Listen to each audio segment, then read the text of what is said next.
కావాలంటే ఎలాంటి సూత్రాలు పాటించాలి? సక్సెస్కి ఫెయిల్యూర్కి ఉన్న చిన్న తేడా ఏంటి? దాన్ని ఎలా గమనించాలి? ఇది తెలుసుకుంటే విజయం మన వైపే ఉంటుంది. సక్సెస్ కావాలంటే మనం ఒకటి అనుకుంటే కమిట్మెంట్తో చివరి దాకా పూర్తి స్థాయిలో నెరవేర్చాలి. సక్సెస్ కావాలంటే డిసిప్లిన్ కూడా చాలా ఇంపార్టెంట్. కొన్నిసార్లు మనకి నిర్లక్ష్యం రావచ్చు, బద్ధకం రావచ్చు. ఒక డిసిప్లిన్ అనేది అలవాటైతే ఆటోమేటిక్గా మనం ఫోర్స్ చేసుకుని ఆ పని చేయటం మొదలెడతా ఉంటాం. అన్నిసార్లు హార్డ్ వర్క్ చేయలేం, అన్నిసార్లు స్మార్ట్ వర్క్ చేయలేం. కానీ డిసిప్లిన్ అనేది ఆటోమేటిక్గా మనల్ని ఒకే రూట్లో ఉంచుద్ది.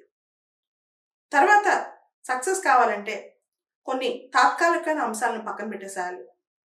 సక్సెస్ కావాలంటే మనకి మనం 100% కమిట్మెంట్ నిబద్ధతతో ఉండాలి. ముఖ్యంగా మనం ఎవరికి సమాధానం చెప్పక్కర్లేదు, దేనికి సమాధానం చెప్పక్కర్లేదు.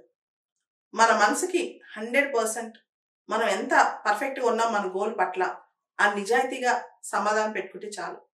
ఎందుకంటే మనల్ని మనం కప్పిపుచ్చుకుంటే అది నిజంగా మనకు మనం చేసుకునే మోసం అవుతుంది.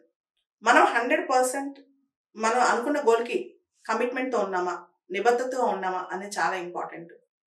తర్వాత సక్సెస్ కావాలంటే ఇంకొక ముఖ్యమైన అంశం 100% మన ఆలోచనలన్నీ మన టార్గెట్ మీద ఉండాలి. అవి డైవర్ట్ అవ్వకూడదు, ఎటు పడితే అవి వెళ్ళకూడదు. మన ఆలోచనలన్నీ కూడా మన గోల్ మీదే, మన లక్ష్యం మీదే ఉండాలి. అప్పుడే సక్సెస్ అనేది మనకు తొందరగా రీచ్ అవుతుంది. కొంతమంది ఎంత ప్రయత్నించినా సక్సెస్ రాదు. కొన్నిసార్లు కాలం వాళ్ళని పరీక్షించవచ్చు. కానీ డిసిప్లిన్, హార్డ్ వర్క్, ఫోకస్ ఉంటే ఖచ్చితంగా ఏదో ఒక రోజుకి విజయం వాళ్ళకి వస్తుంది.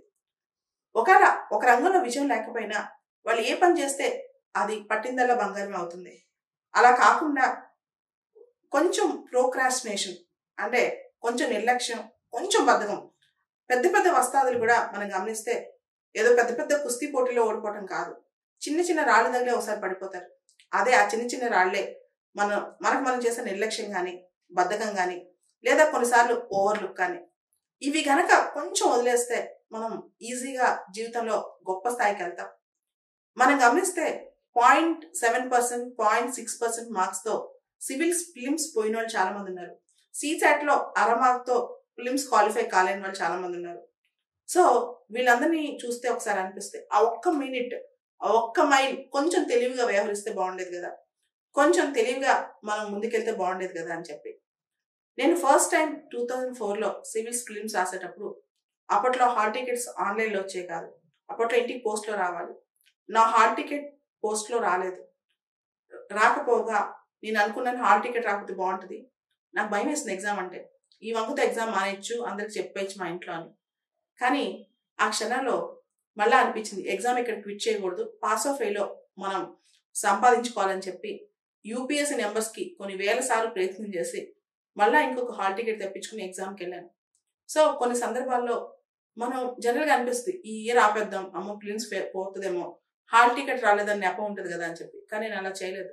పోతే పోయింది, హాల్ టికెట్ మాత్రం తెప్పించుకుందాం అని చెప్పి పరీక్ష 2 రోజుల ముందుకి దాకా వెయిట్ చేసి యూపీఎస్సీకి ఇమీడియట్గా ఎన్నిసార్లు ఒక 1 రోజులు ప్రయత్నిస్తే కానీ యూపీఎస్సీ కాల్ ఎత్తలేదు. వెంటనే మళ్ళీ హాల్ టికెట్ తెప్పించుకుని ఎగ్జామ్కి వెళ్ళాను. ఆ ఎగ్జామ్లో నాకు ర్యాంక్ వచ్చింది ఫస్ట్ అటెంప్ట్లో. అంటే ఎగ్జామ్ రాయడానికి ఎవరికైనా భయం ఉంటుంది, కానీ దానికి ఒక వంక ఎత్తుకుని ఎగ్జామ్ పోస్ట్పోన్ చేయకూడదు. ఇలాంటివన్నీ మనం కొంచెం జాగ్రత్తగా ఉంటే, ఎందుకు ఆ రోజే నేను ఎగ్జామ్ రాయకుండా ఉంటే తర్వాత ఏం జరిగేదో నాకు తెలియదు. అలా చాలా సందర్భాల్లో మన భయాలు, అపోహలు మాత్రమే, అవన్నీ పక్కన పెట్టండి. విజయం మన దగ్గరే ఉంటుంది. దాన్ని మనం జాగ్రత్తగా ట్యూన్ చేసుకుని వెతుక్కుంటే మనతో పాటు అది కూడా నడుస్తుంది.